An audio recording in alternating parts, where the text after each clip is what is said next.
जय श्री राधे। श्रीमद् भागवत गीता। सब संसार में परमात्मा व्याप्त है। मया तत्मिदं सर्वम येन सर्वमिदं ततम।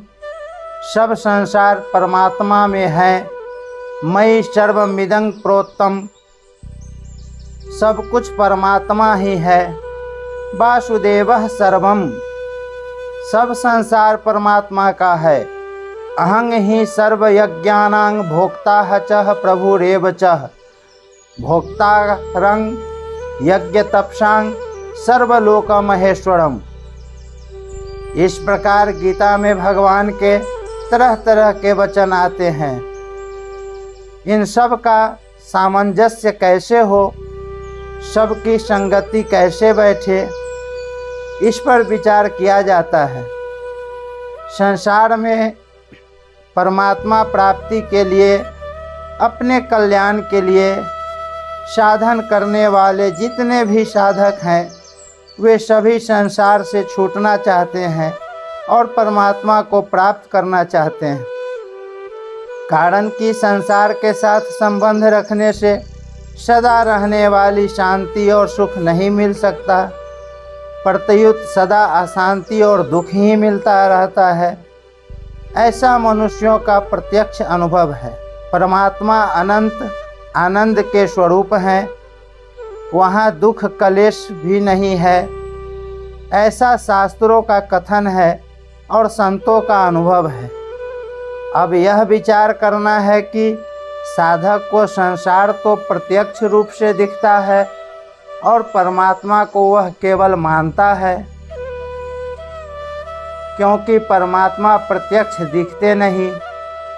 शास्त्र और संत कहते हैं कि संसार में परमात्मा है और परमात्मा में संसार है। इसको मानकर साधक साधन करता है। उस साधना में जब तक संसार की मुख्यता रहती है, तब तक परमात्मा की मान्यता गौण रहती है। साधन करते करते ज्यों-ज्यों परमात्मा की धारणा मान्यता मुख होती चली जाती है, त्यों ही त्यों संसार की मान्यता गौण होती चली जाती है।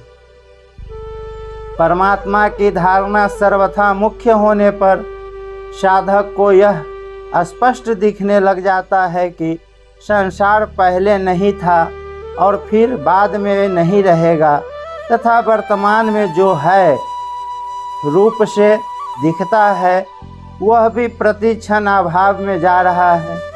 जब संसार नहीं था तब भी परमात्मा थे, जब संसार नहीं रहेगा तब भी परमात्मा रहेंगे, और वर्तमान में संसार के प्रति क्षण अभाव में जाते हुए भी परमात्मा ज्यों के त्यों विद्यमान है। तात्पर्य है कि संसार का सदा अभाव है और परमात्मा का सदा भाव है। इस तरह जब संसार की स्वतंत्र सत्ता का सर्वथा अभाव हो जाता है, तब सत्य स्वरूप से सब कुछ परमात्मा ही है, ऐसा वास्तविक अनुभव हो जाता है, जिसके होने से साधक सिद्ध कहा जाता है।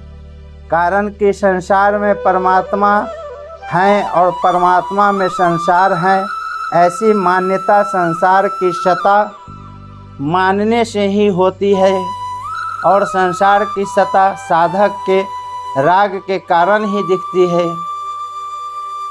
सब कुछ परमात्मा ही है।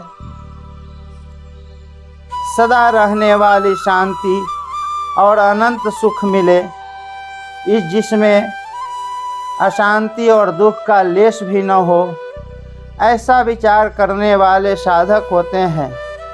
परंतु जो संसार में ही रहना चाहते हैं, संसार से ही सुख लेना चाहते हैं, सांसारिक संग्रह और भोगों में ही लगे रहना चाहते हैं और संसार के सुख दुख को भोगते रहते हैं, वे साधक नहीं होते, प्रत्युत संसारी होते हैं। वे जन्म मरण के चक्कर में पड़े रहते हैं।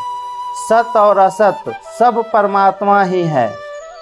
सद् सच्चचा हम परमात्मा न सत कहे जा सकते हैं और न असत कहे जा सकते हैं। न सक्त नना हसदुचयते, परमात्मा सत्य भी है, असत भी हैं और सत असत दोनों से परे हैं। सद सत तत्परं यतः, इस प्रकार गीता में भिन्न भिन्न वचन आते हैं। अब उनकी संगति के विषय में विचार किया जाता है।